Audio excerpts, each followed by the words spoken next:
Held on to love. Yeah, so this is the first time I'm at the GMI campus, and I've been planning to come here for so long. But I finally got an opportunity to visit and look at this amazing facility. And as soon as you enter, you just feel inspired to be creative, to learn. And there's this thriving community of students that I got to interact with, and each at a very high level of skill, of soulfulness. The kind of musical conversations we were able to have as a community were very special. And that just shows the kind of mentorship, the quality of mentorship they've been getting here.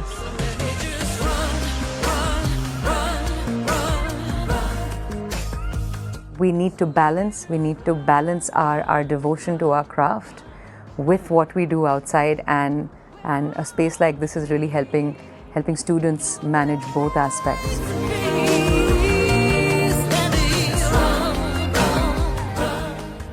Yeah, just come and become real and become fierce. This is the place. Hello, I'm Gal Heading. I'm a music producer and engineer, and I'm the director at Berklee Abu Dhabi. I'm delighted to be here at GMI. It's been an amazing experience to get to know the faculty, to get to know the students. The stuff that's happening here musically is amazing. The facilities are really, really nice and comfortable and conducive to creativity.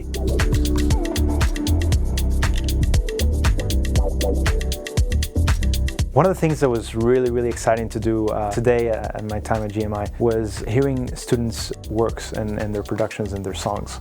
And I was really thrilled to see the depth that they're bringing to their projects musically, and sort of like the emotion that they're able to bring. Some of them, they're just starting, and some of them are quite advanced, but I was delighted to see how varied and how rich the music that they're doing is. So I also learned a lot myself from hearing their music. I hope to come back again, and now that Berklee Abu Dhabi is right next door, we hope to be connecting and working together more and more.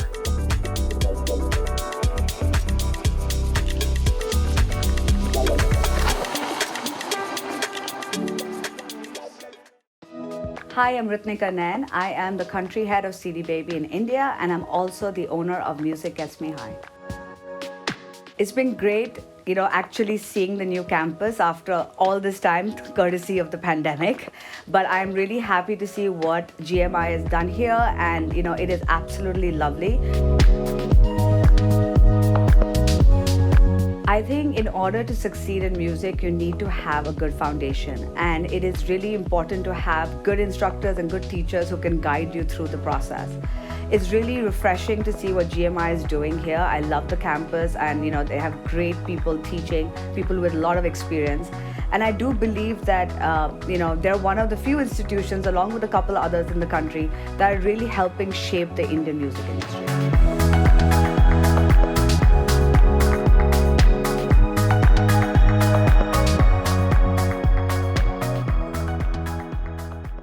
Hello everyone, I am Anant from Audiophile, the Music Society of Shahid Bhagat Singh College. Welcome to Taraana-e-Tareekh, which translates to the history of songs. Today we have with us Mughal-E-Funk, which is an independent band based in Pakistan, comprising of 4 members. They have been working on original compositions since 2015. They came out with their first album, Sultanat, in 2018. They have also been featured in Coke Studio Season 11, and they have done various collabs with artists all over Pakistan with vocal tracks and instrumental tracks. And first of all, sir, on behalf of our society, it is an absolute pleasure to have you here with us. We thank you so much for taking out your time.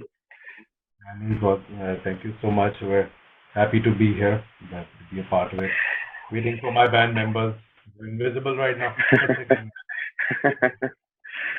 um, so, so before moving on to Sultanat, which will be our main topic of discussion today, uh, I wanted to ask you about how the band came into being. Essentially, how did you meet each other? So it's an interesting story. We actually performed way back in 2012. The same people. I was basically commissioned to do a concert for this investigative journalism award ceremony. So Alright. we did a number of different tracks. I got a tabla player as well. So it was like a fusion kind of the sound. And the songs were, a mixture of my own compositions along with some covers by different artists here, such as Noori, the pop rock band in Pakistan, and Vital Signs as well. So Vital Signs Oh, is the okay. oldest pop band Right. in Pakistan. So we got together then, and we performed, and उसके बाद 2-3 साल we sort of, we would interact with each other, but not as often. And also, they were all playing with different bands at the same time. I was actually more towards the academic side of things. Alright. I've done my degree in musicology, South Asian music, to be specific, my bachelor's. So यहाँ पे MCA में there's a musicology program. So it was kind of a avant-garde sort of. We were the second batch of the first musicology here in Pakistan, and उसमें my training and my learning that influenced my music quite a bit. उसमें history of South Asian civilization, उसमें going back to the time of the Vedic period, to the Muslim period, to the Mughal era, है ना, ये सारे चीजें cover हुई. Of course, while I was doing that, I was also learning sitar. तो उसमें ये था कि मैं क्या कहते हैं, म्यूजिक जो है, सितार तो मैं क्लासिकल सीख रहा था from different Ustad.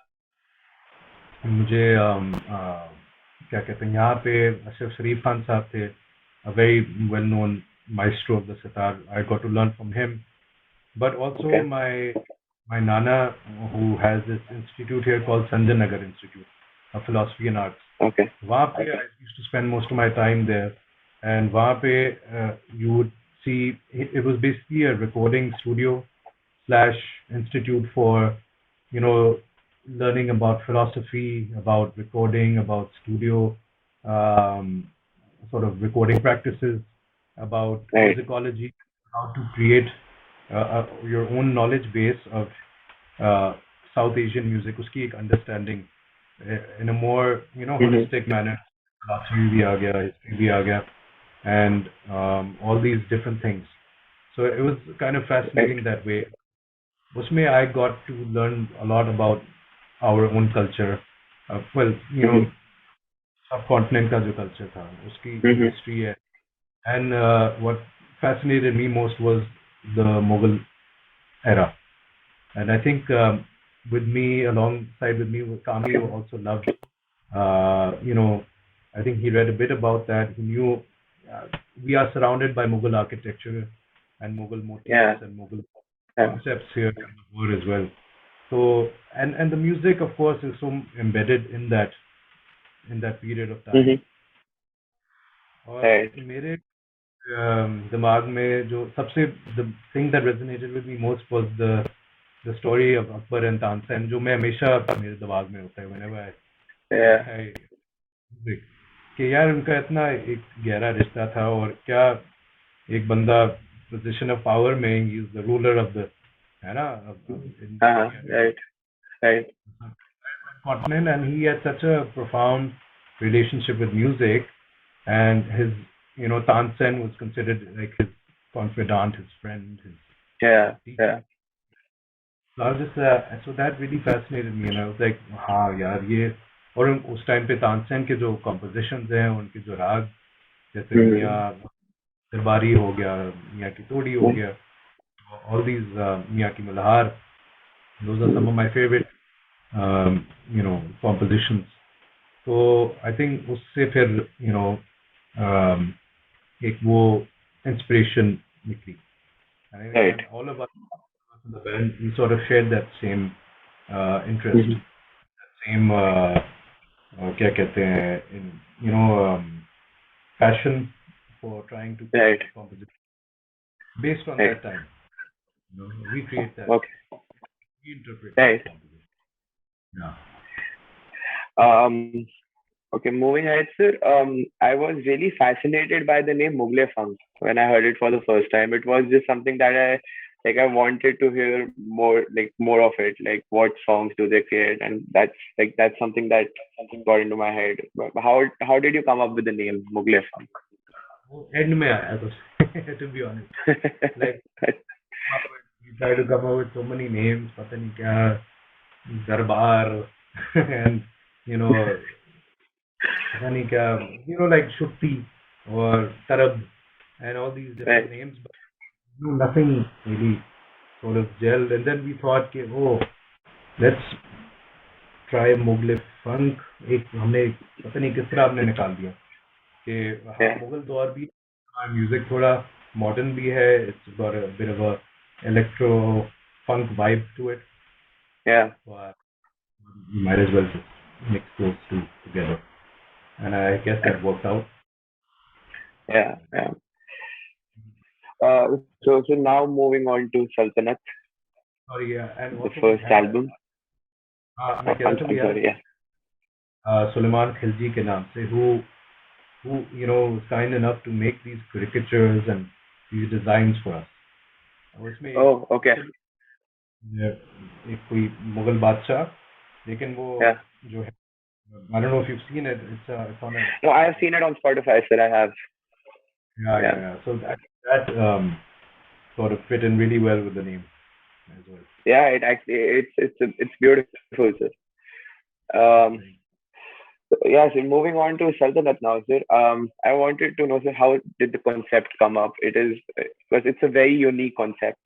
How did the concept come up, and how much role did history have in coming up with that concept? How much? Sorry.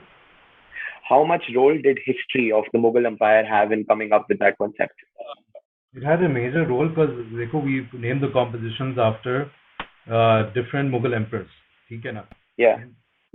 We had to read about their lives, about their trajectories, about what went on during their time, है ना? So जैसे औरंगजेब के time पे he was a bit Yeah. more conservative, or people say that he was not in favor of music being practiced, or he didn't really support it, or he didn't really जिस तरह अकबर था, जिस तरह औरंगजेब, तो उसके लिहाज Right. से sort of we try to create this storyline behind the instrumental. अब ये instrumental music की ये खास चीज है ना कि you can interpret it in any way, and Right. it'll make whoever is listening to it. What made sense to us is for example, Aurangzeb, we start off with this really sort of not a melancholic but this sinister kind of tune, or this this tune which is sort of like acceptable, and then it sort of goes towards this dark point where this the keyboard comes into play, and the keyboard starts playing these chromatic things, and then in the end Yeah. तो उस तरह से हमने उसको देखा कि भाई हाँ औरंगजेब के खिलाफ where the musicians are revolting against him or something like that, so that's the kind of story that and I would like to talk about yes, as you talked about Aurangzeb, sir, there's this one thing that came into my mind that I observed in the starting of the track Aurangzeb. There are whispers going around in the track, and there's the synth is panning left to right. That is really beautiful, sir. That's just something I observed. Yeah, you were saying something about Akbar, sir. I'm really sorry. Akbar का ये था, it was interesting. So I came up with this melody by myself. Sitar में बजा रहा था खुद ही, और फिर मैंने कामी को सुनाया कि ये थोड़ा ना मियाँ की मल्हार स्लैश एक राग है धानी, एक काफी नहीं नाइकी का नड़ा एक राग है ना, तो ये इन तीनों को मिला के एक मेलोडी बजाई, which is in like a very odd time signature, 15 beats. Yeah, it's on 15 by 8, sir. Yes. And I made Kami hear it. He's like, "Oh my god, this is like really cool." So we decided then to build on it, and I guess it really worked for Akbar because it sounds more grand and punchy and more like the coming of a Badsha and yeah. musical, and उस तरह से हमने उसको फिर approach किया, and that's when All right. these drum parts in it, and then we have this nice sort of ballady type जिसमें bass ज़्यादा feature हो रहा है, and उसमें वो कुरान बजा रहे हैं, and it's like in एक ताले में, it's in 6 beats. Yeah. Then we do a key change in that as well. Yeah. So towards the end of the composition, so that sort of signifies prosperity and a very positive time for people during that era. Right. It's a very grand composition. It's a very grand track. So one more thing that came into my mind, sir, were these tracks worked upon in a chronological order, like one by one, like first Babur, then Humayun, then Akbar, or they were like just in a random order? Random order, we decided to then on the album we sort of placed it accordingly then. Oh, okay. Then we arranged it, but when we were working, and it was very इस पे करते हैं, फिर इस पे करते हैं, फिर इस पे करते हैं. So whenever we got done with one track, we move on to the next one, and it wasn't like sort of you have to work from Babur to Humayun to Akbar to फिर Aurangzeb, and then Right. Right. Am I getting that right? The order. You missed Shah Jahan, sir. Shah Jahan. And then Bahadur Shah Zafar. Yeah. So one thing that I got really fascinated with, we talked about it right now. So like I got really fascinated with was the use of time signatures and the use of unique time signatures. Like Akbar is in 15 by 8 and Aurangzeb is based on 7 by 8. These are very unique time signatures, and yet they sound so natural to the ear. So would you like to say anything about how you achieved that?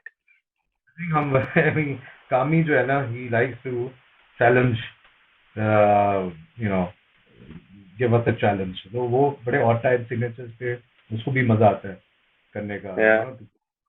Because he's such a skilled drummer, and 4x4 just doesn't. So I think it appealed to us as well, appealed to me, because I really like odd time signatures as well. Whenever I play a classical, like a sort of like a classical rag concert ना, तो मैं करता हूँ in the slow विलंबित part, the बड़ा ख्याल, the विलंबित part जो है, I'll play in like jhaptal in 10 beats. Right. Move on. I can take that, all these, and even 7 as well. So I like to explore those odd time signatures. I think for because we are all musicians and we love, doing those things that are odd and unique and not so typical. I think that's what we want to, sort of explore this area. And that's what I guess it sort of gelled in really well together. It came out really beautiful. Really beautiful. Thank you. So there's one more Mughal emperor which was not there in the album, Jahangir. Although Jahangir is a separate track of yours, but it was released a year after Sultanate. So yes. So that was more like it was supposed to be part of this other album, this separate, like it was more like a collaborative album between different artists across Pakistan. So there was sounds of Jimmy Khan, Chand Tara Orchestra, all these other bands sort of featured in this one album. I forgot the name of it. I think I might have it here. So that was more like a collaboration. Then we thought, okay, we might as well name this Jahangir, because that's the one. Okay. So that's how we. But also, we made that into a more like a serious, will be a sort of Kirwani minor mode mein hai. Yeah. Like, maybe it was more of a somber time, if I'm not wrong. So that's how we sort of looked at it. Jahangir Mughal-E-Funk. Let me just check.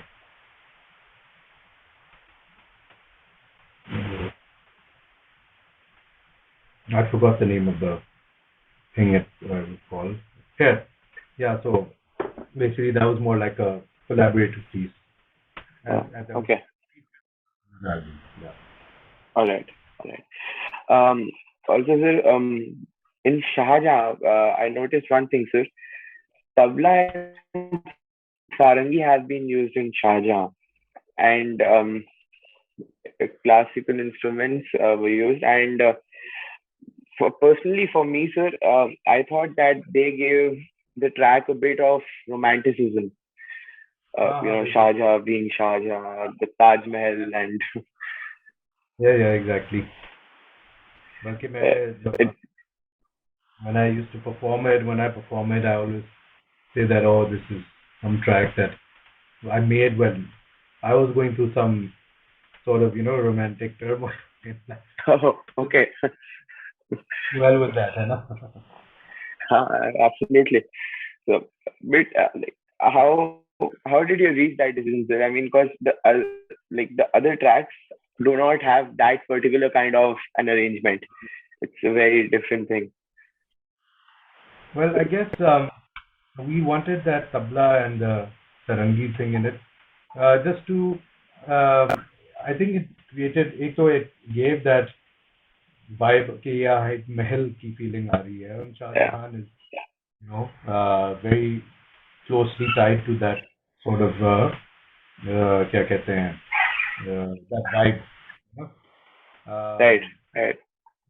and which is more Mahal kind of a thing. It gives you that uh, sort of impression. और उसमें Right.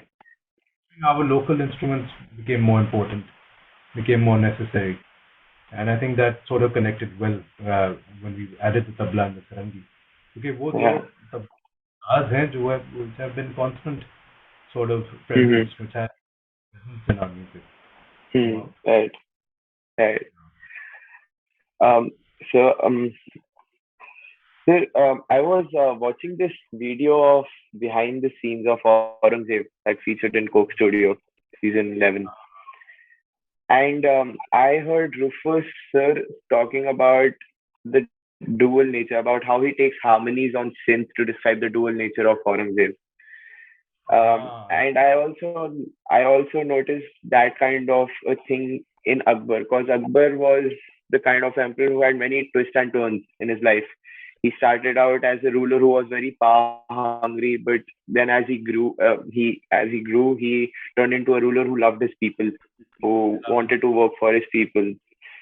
So that dual nature is very visible in the track. I could relate to it very clearly. So mm, how how did you manage to incorporate that? That is something that naturally came to us. I think the power with the thing with Rufus is that he's so jazz oriented in his music. बहुत एक jazz भी है साथ साथ एक experimental, the way he comes up with those chordal progressions and the chords even is just phenomenal. I Right. mean, I haven't seen anyone like him come up with such unique, chords and some things that just make it so fresh and unique and different. So he Yeah. creates that a break in the music in some of his compositions, and then we like to do that. We like to escape the refrain for a bit and then come back to it somehow. Maybe do a build up to it or uh, do a sort of like a climatic thing and then come back to it again. Yeah. Yeah. Yeah. So I think वो उसकी जो chordal progressions हैं, that gives us that edge.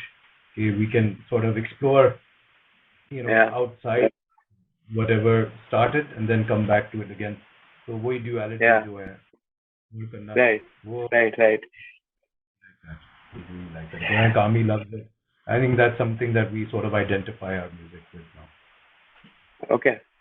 So for that matter of fact, sir, as you said that Rufus sir is inclined towards jazz, but even after that he played the harmonium in Coke Studio, like Ah, Aurangzeb, which was a very beautiful addition. Because I heard Aurangzeb from Sultanate first, then I heard Aurangzeb from Coke Studio, and the vibe changed completely. I was not expecting that. because it starts with the starting of the track is it's going on that vibe, but then the harmonium comes in, then the taranas come in, and then the vocals come in. It was layered so perfectly, and the vibe absolutely changed. It was really beautiful. बिल्कुल yeah that's I think the beauty of I think Coke Studio का जब ये था ना they basically asked us कि हाँ इसको थोड़ा सा लंबा करना है तो किस तरह करोगे मैंने कहा just sat down we said okay man let's just try and create this sort of हाँ हारमोनियम पे और तबले के साथ एक थोड़ा सा एक वो बनाते हैं पार्ट और वो मालकोस का एक टुकड़ा था Yeah. So it's sort of loosely based on that. And then, Babar Khanna, who played the tabla, it was so exploring that with him because then he did the tabla bowls at the end. And then it leads to the.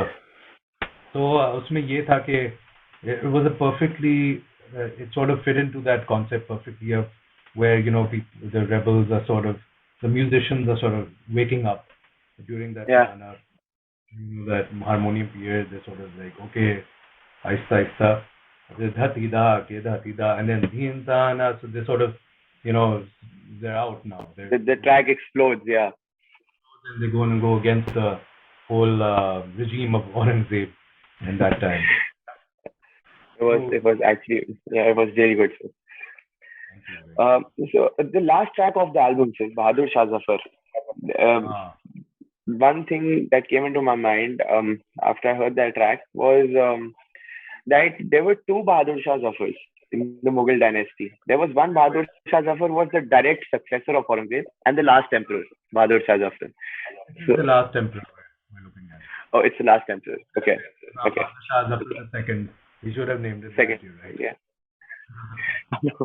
That is just a question that came into my mind. So, and that is also a very beautiful track because I have read about Bahadur Shah Zafar and he was also very artistic. He loved doing shairi and he was a very artistic emperor. Bilkul, he was artistic and I guess also the very idealistic bhi the shayad nahi. How did he was exiled na basically. He was exiled in Burma, sir, by the Britishers. By the British people, exactly. Yeah. And I guess he didn't really put up much of a fight. Yeah, because as much as I have read, at that time, there was no power left with him. Even the people in that 100-acre Red Fort were not listening to him. But at the end, he was blamed for the rebellion and he was exiled. Right, exactly. And also वो painting में वो लिखा दिखाते ना उसको he's lying down and he's something in I think that perfectly. Yeah, but he got really famous because of his shairis. He was a big fan of shairis. He used to learn shairis from Zauq and then Mirza Ghalib after Zauq. So yeah.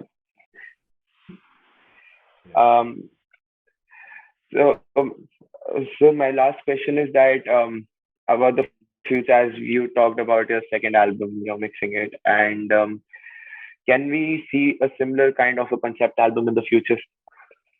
Man, we were thinking we would do them on events, in the Mughal era, like Panipat. Right. Well, Panipat, Oh, okay. Based on the fight that happened. So that's we're sort of working on that, but after we do this album, then we're going to try and work on that concept album. Oh, okay. All right. थोड़ा सा वो है ना we want to explore that vocal side as well. Yeah, of course. And after Sakal Bansar, I absolutely think that you should. It is a very beautiful track. अभी आ रहा है एक और there's this one जो based on a thumri Bhairavi में तो उसका एक पूरा it's like 8-minute track and it's just it's pretty much very sort of EDM, close to EDM, more things that more groovy. So let's see when we're looking at more in this album. Bhairavi sir is one of my favorite rags. Oh man, same here. And I think I've met many instrumentalists who think Bervi is a very good rag because there is a lot of scope to play, to go around and come back.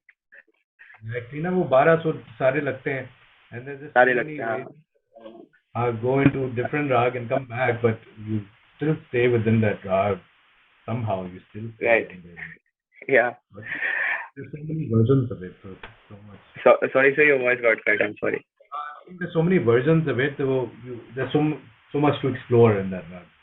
Yeah. Yeah. Um, anyway, so we'll be eagerly waiting for the next album. And thank you so much. It was an absolute honor to talk to you. Thank you so much for being with us. Thank you, and we look forward to hopefully continuing this conversation. Please do follow us on Mughal-E-Funk at on Absolutely. And we already do, sir. Our whole music society does. We are actually a big fan of yours. Awesome. Thank you so much, Alex. Thank you. Thank you so much, sir. Thank you. Take care. All the best. Thank you.